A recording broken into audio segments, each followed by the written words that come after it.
the fuck? If I could post zero, I would. They had 11 years to make I have less shame in admitting to owning corn games than I do with this game. I got this for free and I want a refund.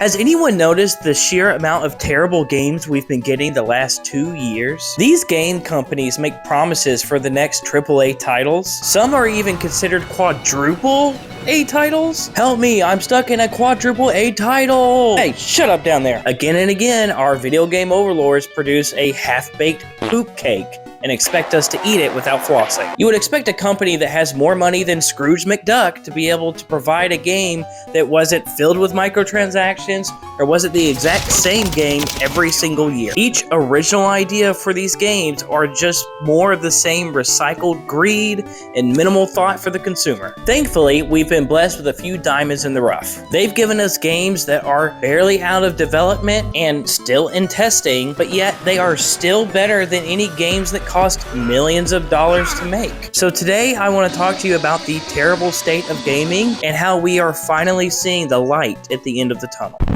Whoa. Before we go on with the video, Cornstash Beta here. I forgot that after editing the video that I needed to ask you guys to like and subscribe. So if we can get to, 200 likes and maybe like 10 new subscribers, I'll shave my mustache. Please help me. My fiance won't even look me in the face anymore. Okay, back to the video. Ow!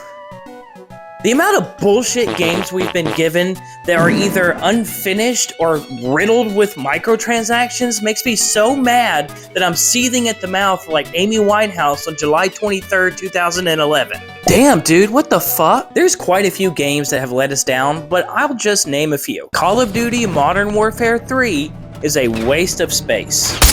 It's the same game every single time, but this one only comes with 6 hours of story mode. 6 hours! That's shorter than your average work shift. Thank you for calling WB. How may I absolutely scam the shit out of you today? Sure, 99% of the people that are buying COD games are buying it for the multiplayer. I get that. But this game had an insane budget. I think it's time to play Guess That Budget! Okay, Mr. Beta, your question is, how much did it cost to develop and market for Call of Duty Modern Warfare 3? Was it A, $500,000? Was it B, $2 million? Was it C, enough to fund a small country? Or was it D, $1 billion? Okay, I'm gonna lock in with $2 million. Final answer. Ooh, I'm so sorry. It looks like the answer was $1 billion. Looks like you'll have to pack your bags and go home empty-handed, just like the people who bought this game. To be fair, $1 billion is a rumored amount that's supposed to also include the marketing, but realistically, I think we can all agree around 300 million is probably what it took to actually develop the game. And with that much money and that many resources, and for a company that's been around for as long as they have, there's really no excuse for the poor state that this game is in. Let's take a look at a different game. Oh, I know. Suicide Squad kills the Justice League. More like Suicide Squad kills Rocksteady's reputation. This game was in development since 2017. That means a little under 7 years of prep time, and not even Batman could predict how terrible this game would be. Thank God for incredible voice actors, because without that, this game would almost have nothing going for it. This is another game that's purely made out of what they think we want. They think we want another live service game that we can pour our money into over years of time. Well, sorry to break it to you, but a looter shooter that completely shits on the clean record of Rocksteady is not what we asked for. How are you going to make a game series as close to perfection as the Arkham series, and then turn around and shoot him in the head as his final goodbye? Sure, I know they couldn't plan for this to be Kevin Conroy's last performance, but even if it wasn't, it would still be very distasteful. Doesn't everybody know what Batman has done throughout his entire caped career? That's right, dodged fucking bullets. The fact that it was a gun that did him in is insane. And oh my God, don't even get me started on how they shot him in the head. You know, where his helmet is? The bulletproof one? The lazy writing, greedy build, and blasphemy on the original series is the reason why this game flopped. Yet, for some reason, I still think that they never will learn their lesson. Mind you, these are AAA titles. But what if I told you we could get one more A? Here comes, baby! The start of a new chapter in gaming. Skull and Bones. Somehow, someone had the balls to say that this was going to be the first quadruple A title. Well, the reviews are out, kiddos, and it doesn't look like this game's gonna be on anyone's Christmas list anytime soon. Want to know the saddest part about this game? It started development in 2013, 11 years ago. That's the same year that GTA 5 came out. So why is a game with so much money and development time getting such bad reviews? Well, for starters, you can only be on your ship. Your avatar basically doesn't exist. You are the ship. Now you can dock these beautiful locations and either open up a menu that lets you buy or trade, or you can plunder the city. And to plunder the city, you don't actually get out of the boat. Instead, you get a cutscene where the NPCs get to have all the fun, and you just gotta sit in your boat and wait until it's done. There's a handful of areas where you can actually get out of the ship and walk around, but it's a limited area, and it's only a specific path that you can walk on. Assassin's Creed Black Flag did better than this game at every angle, and that game came out when this game started development. And if that doesn't frustrate you, let's talk about craft and build mechanics. You can't even change the nameplate on the back of the boat. I know you wanted to name it Nutbuster 69, but you can't. A game with that much development time and $200 million of a budget should come with so much more.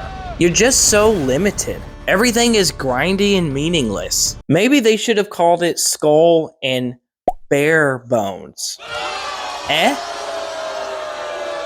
I mean, just look at these high-dollar games. Sweet baby Jesus, look at this game. Gollum, a game that was probably made by two guys in a boardroom going, "Hey everyone, what's your favorite part about Lord of the Rings?" "Oh, I love the ring, I love the elves, I love the hobbits." "Yeah, that's great. So we're gonna make a game about Gollum." "Wait, what? Why?" "Well, I guess if you make a really dark, intriguing story with good graphics and unique..." "Nope! We're gonna make it look like it came out 20 years ago, and it's gonna be extremely boring and buggy, and people are gonna love it." I don't think that's a good idea. Shut up! Shut your fucking mouth! Now set the budget to 15 million! Do we even need to talk about how awful the day before was? IGN gave it a 1 out of 10. IGN! They suck the tea of any game developer that's willing to throw $1 their way. And even they were like, "Yeah, this shit is trash." The game was so bad, you can't even buy it anymore. They took it completely off of Steam. These games all had high expectations with plenty of financial backing and support, and yet they still fell short. If you want to know what a good game looks like, then let's take a look at the indie game.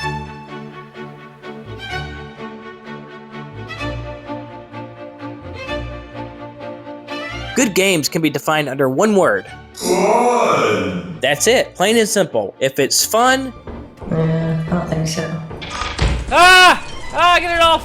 Get it off! Oh! Ah! Can't help you. then we will buy it. This past year, we had a losing streak when it came to games, but luckily, there was a few that really stood out. Lethal Company was a game that released for $10. It was developed by one guy. One guy! And it's said to have profited about $34 million. This game was released last October, and it took the internet by storm. The reviews are near perfect on it. You can play up to 4 people, and the goal is to land on planets, run from monsters, collect trash, and then sell it to survive to the next day. The graphics are ass, but it's still extremely fun. What really makes it stand apart from other games is the proximity chat. I'm like so busy trying not to fucking die. Annie? Fuck. It allows you to have realistic reactions and genuine reactions to jump scares and deaths. Baba Booey. Damn it. The game is clunky and silly, and some of the most fun I've had with friends in years. This game has proven that it doesn't take a huge budget and incredible graphics to make an incredible game. It needs to be an original idea with a simple plan. Not all great games are simple, but some simple games are great. Wait, did you guys hear that? Oh god, I think there's a bracken here.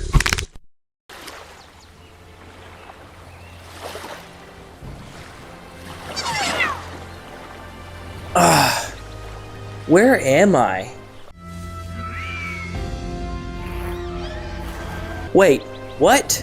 Are those Pokemon? Why does that one have a Blicky? Palworld is a game that clearly took inspiration from Pokemon and sandbox games such as Ark. Coming in at $30, you get to live in a world full of creatures that you can catch, train, and definitely not enslave. These are my friends, and I would never hurt. I swear to God, Lamball, if you don't get back to your fucking station, I'm gonna do to you what I did to Larry last Tuesday. You use these creatures to help build your base, ride around the map, and as well as battle the tower bosses. This game isn't exactly unique by design, but it still sold plenty of copies. This game gives you plenty of freedom. Pokemon would never allow you to do half the stuff that you can do in this game. Pokemon has been a letdown for years. Now, I did like the Pokemon Arceus game, but it still had its fair share of issues. Palworld is like that game, but Kaioken times 10. The graphics are better. The freedom of interaction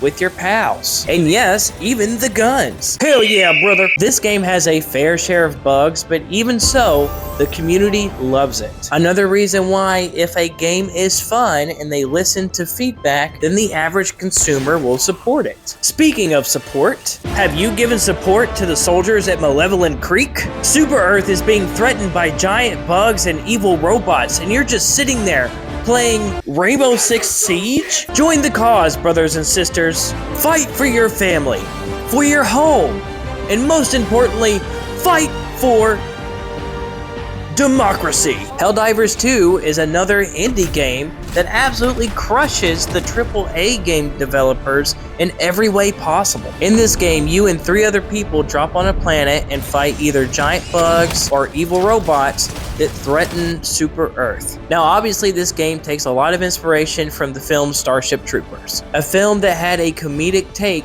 on propaganda. I'm doing my part. I'm doing my part. I'm doing my part.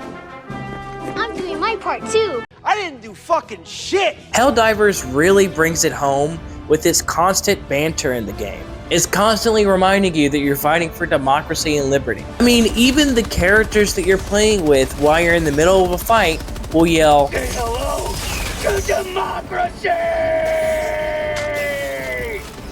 What makes this game really great is its community. The game doesn't have PvP, and it doesn't make you compete with anybody else in any way. Every single person playing the game actually makes a real impact on the game's result. If everyone that's playing on the servers doesn't focus the right planets and liberate things in time, then those planets fall to the bad guys. That means everyone has to work together. Plus, the game mechanics are just fun. The game has been so successful that I can definitely see it becoming a new standard in the gaming industry. Kind of like how Battle Royales took over for a really long time. Remember, all we want from games is to have fun. No! We don't want unnecessary microtransactions. We don't need another live service game. These indie games provide unique experiences with honest intent. So what changes should we make for AAA games? Honestly, just complete the damn game. Games such as Call of Duty, Pokemon, Mortal Kombat, they all released feeling unfinished and unpolished. Like a void is in the game. Call of Duty, little to no story mode. Pokemon, bugs and graphic issues. Which is insane coming from the world's most popular IP, yes, even more popular than Jesus Christ himself. Mortal Kombat, an insanely popular title, releases with no crossplay, shitty netcode, and missing features that they've had in the past like 3 games. I don't know if it's an issue with the development team or if it's an issue with investors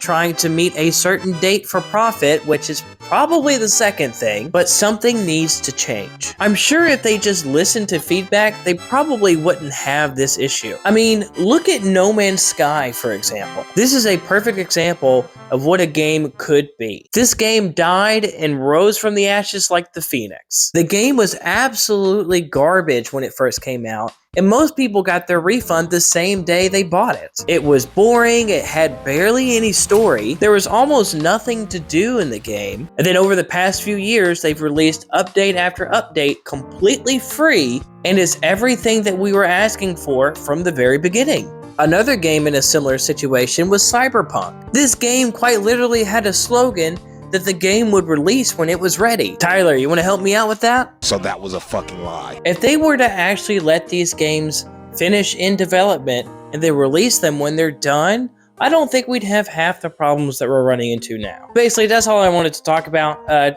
You know, just maybe don't buy the terrible game on release. Maybe buy the indie game because it's actually going to be finished. But that's really all I got for you guys. I just wanted to kind of ramble on about how much I hate these AAA developers and how much I've been really enjoying the indie developers. But thanks for watching, guys. If you have any disagreements, then be sure to let me know. I'm sure you're going to anyways.